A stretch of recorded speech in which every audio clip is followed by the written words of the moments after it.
Setelah kita ta'awudz, kita baca Bismillahirrahmanirrahim, baca Al-Fatihah. Nah, yang jadi perselisihan para ulama adalah apakah disyariatkan imam mengeraskan bacaan Bismillahirrahmanirrahim atau tidak? Iya. Imam Syafi'i mengatakan dikeraskan. Berdasarkan riwayat-riwayat bahwa Nabi SAW mengeraskan bacaan Bismillahirrahmanirrahim. Namun perlu diketahui, siapa saja yang mempelajari hadisnya, dia akan dapati bahwa semua hadis yang menyebutkan bahwa Rasulullah SAW mengeraskan bacaan Bismillahirrahmanirrahim tidak ada yang sahih.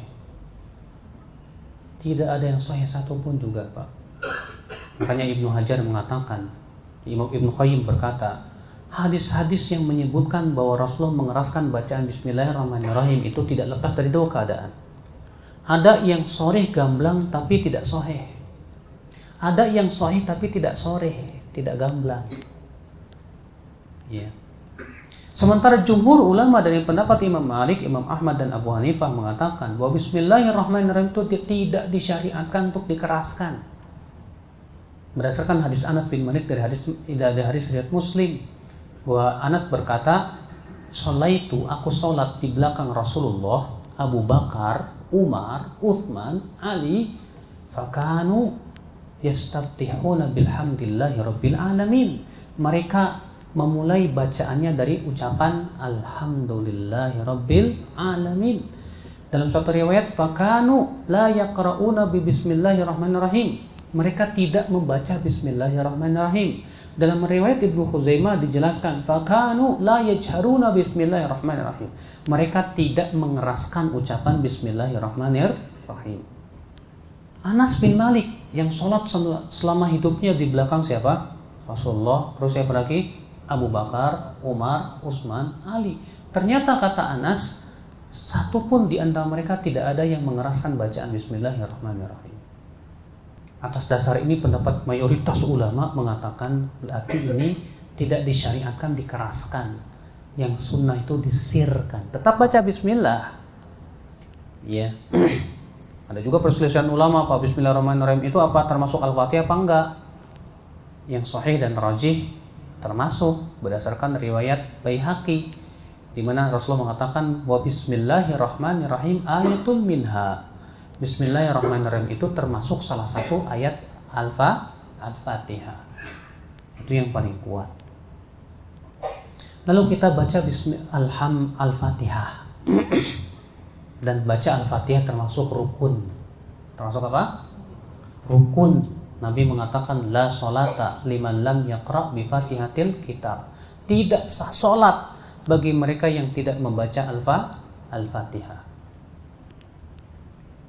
Tapi Pak, dalam membaca Al-Fatihah ada adabnya yang Rasulullah ajarkan kepada kita. Apa itu? Yaitu kita baca ayat per ayat di jeda satu nafas.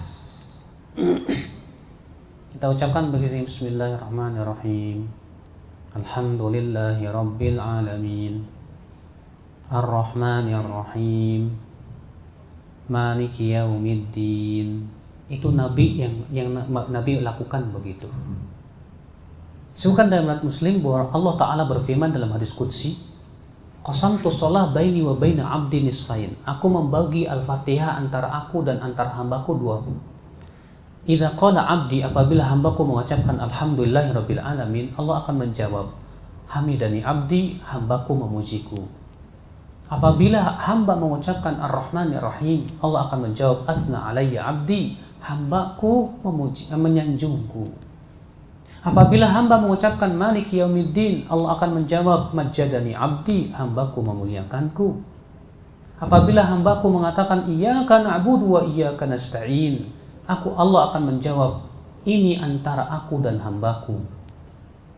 Apabila mengatakan ihdinas siratal mustaqim, siratal ladzina an'amta 'alaihim ghairil maghdubi 'alaihim waladdallin, Allah akan menjawab, hadza li 'abdi wa li 'abdi mas'al.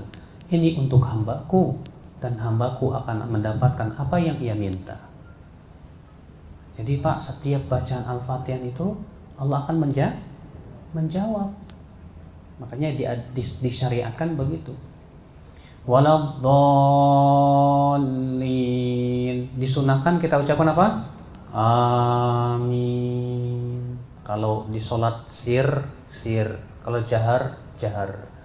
Namun terjadi ikhtilaf para ulama. Apakah dikeraskan di saat jahar bersama imam dan makmum? Pendapat yang rajih dan pendapat jumhur, na'am, dikeraskan.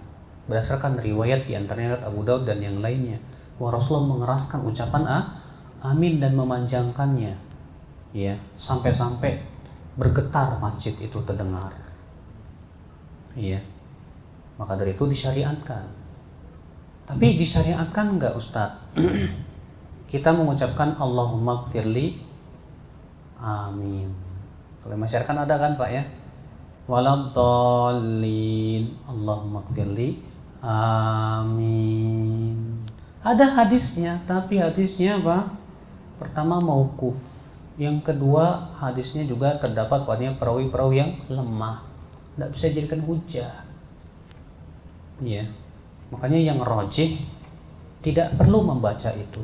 Kita langsung ucapkan waladhdallin amin. Perhatikan Pak bacaan amin. Amin, ya. Cara membacanya adalah A itu 2 ketuk, min itu bisa sampai 6 ketuk. Amin, begitu. Ya. Ada kesalahan pengucapan, ada orang begini, amin. Amin, salah. Sebab kalau amin itu artinya orang yang amanah. Ya. Ada juga yang begini, amin.